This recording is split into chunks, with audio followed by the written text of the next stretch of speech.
Hledáte levné bydlení a nechce se vám do malého bytu? V tom případě vás zvu na prohlídku rodinného domku v Budkovicích, místní části města Ivančice.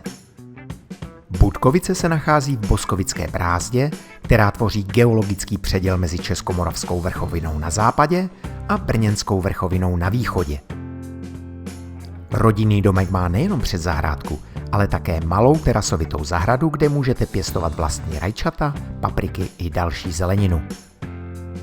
Ale pojďme se podívat dovnitř. Účelná dispozice 2+1 má hlavní obytnou místnost, na kterou navazuje malá kuchyňka s pračkou. Vedle je koupelna se sprchovým koutem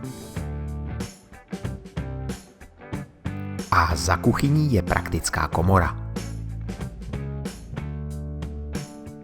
Útulná ložnice je vybavena postelemi. Tak a máme to za sebou.